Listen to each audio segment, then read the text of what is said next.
Bom dia, oitavo ano, tudo bem com vocês? Hoje já é nosso comecinho do mês de outubro, dia 5, nossa aula online número 64, e eu espero que vocês estejam todos bem aí, né? Pessoal, nós vamos lá na página 144 terminar a unidade 6, tá? Então nós vimos lá sobre as origens, nós vimos uma lenda, né, de origem indígena que conta sobre o surgimento do mundo. Depois nós vimos um verbete de enciclopédia também mostrando a origem do mundo, uma versão aqui científica, né? Um verbete de enciclopédia sempre é uma verdade comprovada por fatos, né? E aí agora, por último, nós vamos ver na 144 um assunto de gramática chamado preposições. Então, preposição é a palavra que junta uma palavra a outra, tá? Então veja lá. As preposições são termos que ligam as palavras. E nessa ligação de juntar uma palavra com a outra, elas fazem o quê? Estabelecem relações de sentido entre os vocábulos. Ou seja, sempre quando você usa uma preposição, ela estabelece um sentido, ela mostra um sentido daquela união. Por que aconteceu aquilo, né? Observe o emprego das preposições nas sentenças a seguir. Rairu tropeçou em uma pedra furada com uma panela e ralhou com a pedra. Então as duas preposições que você tem aí são em e com. Em dá a ideia do lugar e com indica o alvo a que se destina o seu aborrecimento. Então, ele ralhou, ele ficou bravo com quem? Com a pedra. Então veja o exemplo. Rairu cumpriu a ordem do pai e carregou na cabeça a pedra. Esse dá e esse na também são preposições e também tem seu sentido. A palavra do é formado pela união da preposição de com o artigo o, então ficou de mais o. Logo, o sentido que ela sugere é de posse, a ordem do pai. De quem é a ordem? Quem é o dono da ordem? O pai, né? Indicando que a ordem era paterna. Já na é a junção da preposição em mais o artigo a, e da ideia de lugar. E carregou na cabeça a pedra. Carregou onde? Na cabeça. Observe o emprego das preposições nessa sentença. Um dia Caru flechou a folha de um tucumã e mandou o filho subir no tucumãzeiro. Folha de tucumã, a preposição de está empregada para indicar qual era a flecha acertada, né? Qual é? Flecha de quê? Folha de quê? Folha de tucumã.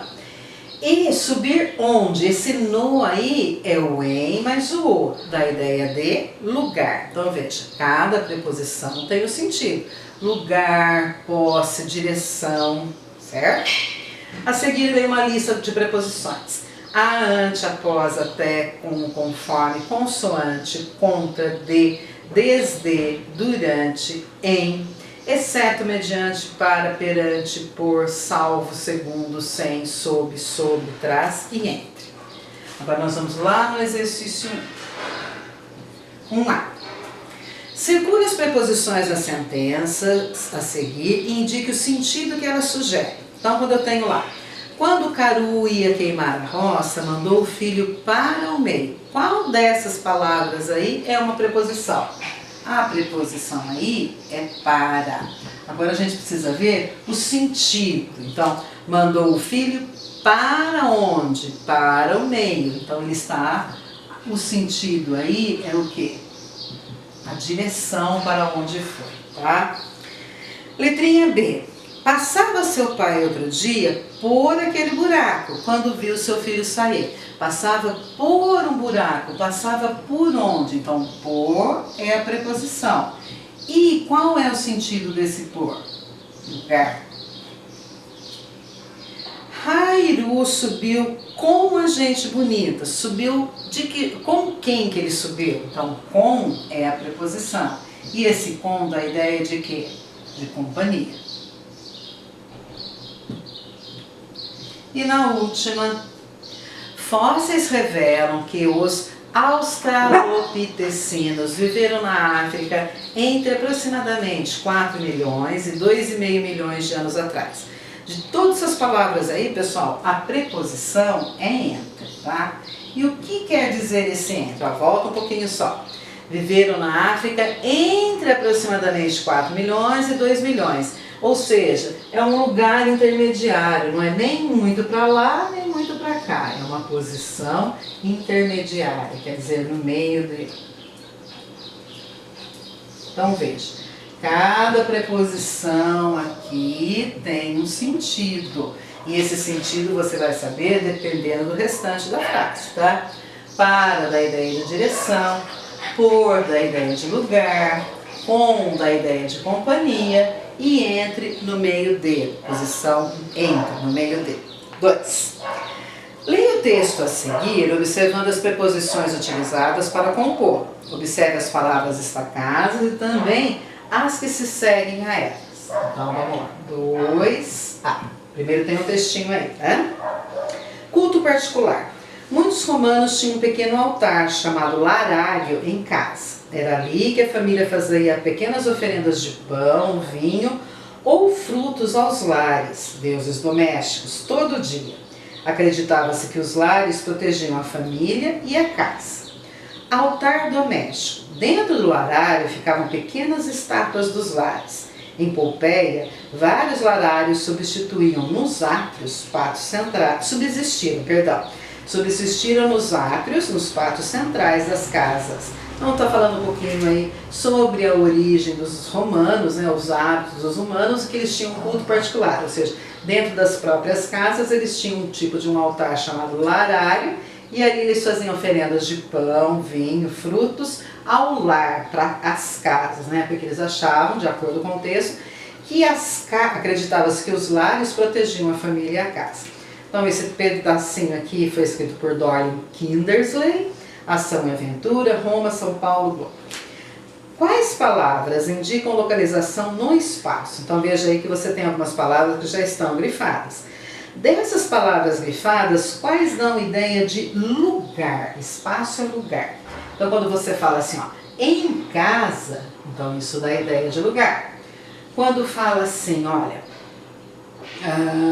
nos também dá ideia de lugar. E dentro também. Então, nos lares, dentro do lar, em casa, todas essas palavrinhas dão ideia de espaço, de lugar. Quais indicam que uma coisa pertence ou faz parte da outra? Dos e das. Ou seja, quando ele fala assim, ó, dentro do larário ficavam pequenas estátuas dos lares, ou seja, fazia parte do lar, tá? Vários larários subsistiram nos átrios das casas, ou seja, dentro das casas. C. Qual palavra indica o destinatário de determinada coisa? Então, quando você fala assim, ó, eles ofereciam pão, vinho ou frutos aos lares, para os lares. Então, isso aqui dá a ideia de destino. D.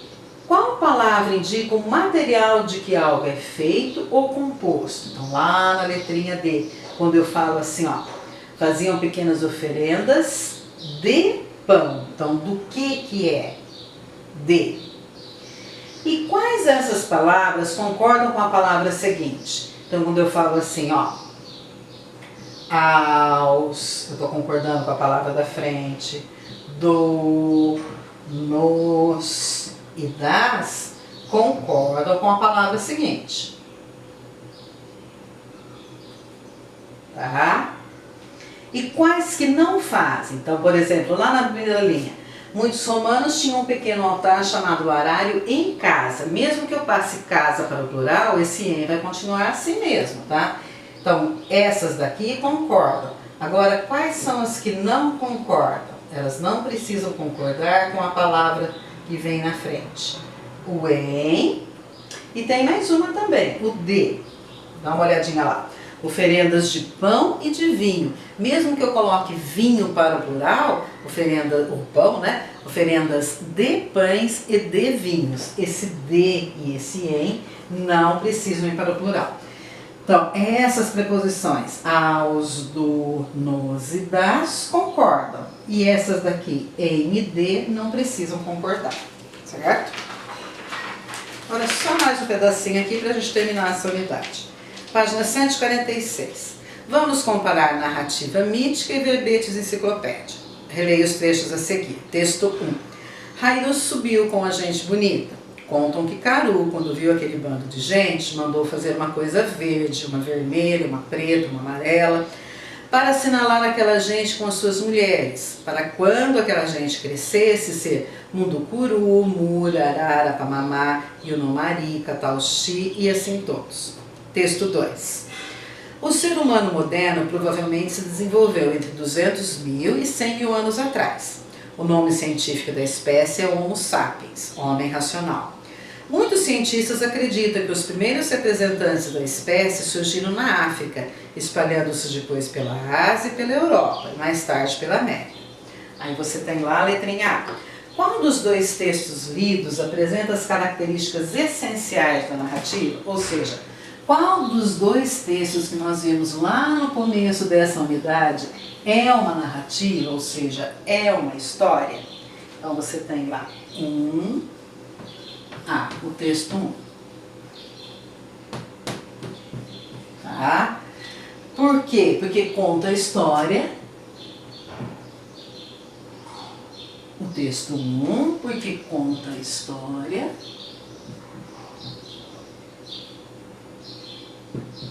de pai e filho, onde o pai tenta matar o filho, né? Porque o filho sabia mais do que o pai. B.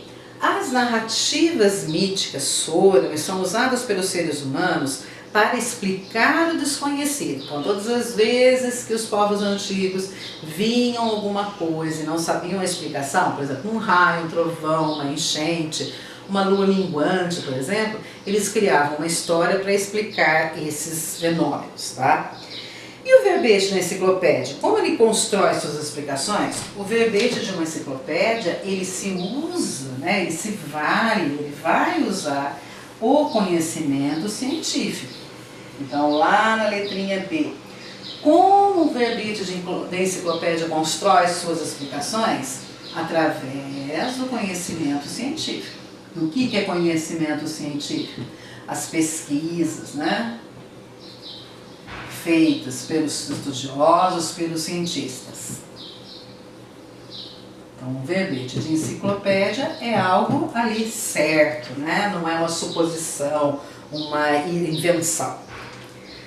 C. Como o texto 1 explica a origem das tribos indígenas, as tribos indígenas brotaram da terra, tá? Para ele é assim que as tribos brotaram da terra.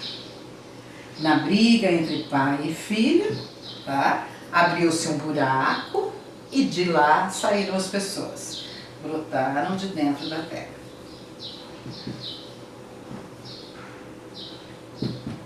Certinho?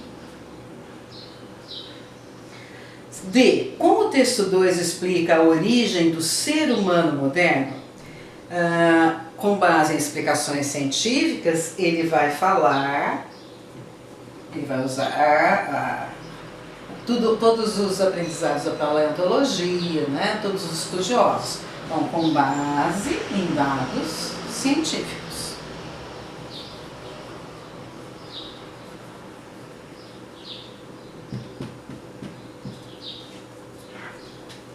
E, qual dos dois textos apresenta uma linguagem mais objetiva?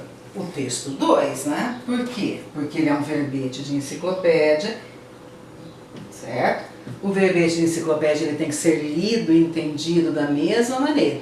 Tanto aqui no Iguaçu, quanto em outra cidade de Minas, do Paraná, do Acre, do Amazonas. Ou seja, a linguagem tem que ser objetiva a ponto de todas as pessoas entenderem o texto da mesma maneira, certo?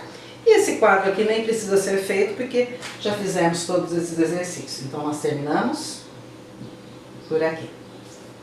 Beijo para vocês.